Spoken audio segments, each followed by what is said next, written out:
இப்போது புதிய அறிமுகம் ஆச்சி ஹோட்டல் சாம்பார் 50 கிராம் ரூபாய் 20 மட்டுமே. அண்ணாவுடைய 57வது நினைவு தினம் முதலமைச்சர் காலையில் பதிவு போட்டிருந்தாரு.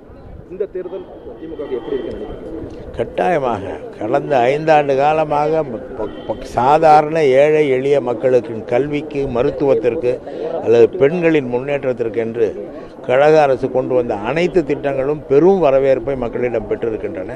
மக்கள் இந்த ஆட்சி நீடித்தால் அனைவரும் நலமாக இருப்பார்கள் என்கிற நம்பிக்கையை எங்களுடைய முதலமைச்சர் உருவாக்கி இருக்கிறார். எனவே இந்த முறை நாங்கள் மீண்டும் ஆட்சிக்கு வருவோம். விஜய் கூட தேர்தலில் சந்திக்க விஜய் என்ன செய்தார் என்றே தெரியவில்லை. விஜய் ஏதாவது மக்கள் பிரச்சனையை பற்றி பேசுகிறாரா? மக்கள் பிரச்சனைக்காக போராடுகிறாரா? ஒன்றிய அரசு செயல்பாடுகளுக்கு எதிராக ஆர்ப்பாட்டம் நடத்துகிறாரா? ஒன்றுமே செய்யவில்லை. தான் முதலமைச்சராக வேண்டும் என்ற ஒற்றை கருத்தை சொல்லி அவர் ஊர்வலம் வருகிறார். அவருக்கு மக்கள் முக்கியமில்லை, தான் முதலமைச்சராக வேண்டும் என்ற அந்த ஒற்றை எண்ணத்திலே அவர் பேசி வருகிறார். எனவே அவரை மக்கள் நிச்சயமாக புறக்கணிப்பார்கள். முதல்வர் அவர்களை தூக்கத்திலிருந்து எழுப்பி கேட்டால் கூட விசில் சின்னத்தில் தான் ஓட்டு போடுறார். அந்த அளவுக்கு முதல்வர் மனதிலே விசில் சின்னம் பதிஞ்சிருக்கு அப்படின்ற மாதிரி அப்படியெல்லாம் ஒன்றுமே கிடையாது. எங்கள் கட்சி 75 ஆண்டு கால கட்சி. இவர் எம்ஜிஆரோடு தன்னை ஒப்பிட்டு கொள்கிறார் என்பதுதான் இருப்பதிலே மிகப்பெரிய வியப்பு.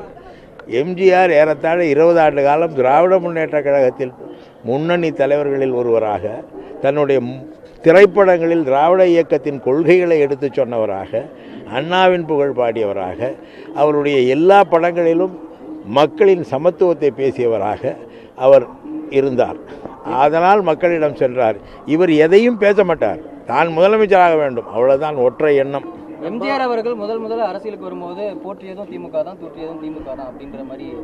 உண்மைதான். 72க்கு பிறகு நாங்கள் எங்களுக்கு எதிர்க்கட்சியாக, அவர்கள் வலிமையான எதிர்க்கட்சியாக இருந்த காரணத்தினாலே அரசியல் ரீதியாக அவரை எதிர்க்க வேண்டிய கட்டாயம் இருந்தது. அவர் எங்களோடு இருந்த காலத்தில் போற்றினோம். டப்பா இன்ஜின் இருந்தாலும் சரி, ஓடாத இன்ஜின் இருந்தாலும் சரி, டாப் இன்ஜின் தாவேக்கா தான் அப்படின்னு சொல்லியிருக்காரு விஜய். அது மேலே பறந்து போயிடும்னு நினைக்கிறேன். ஒவ்வொரு வீட்லேயுமே தாவேக்காக்கான ஒரு ஓட்டு இருக்கு.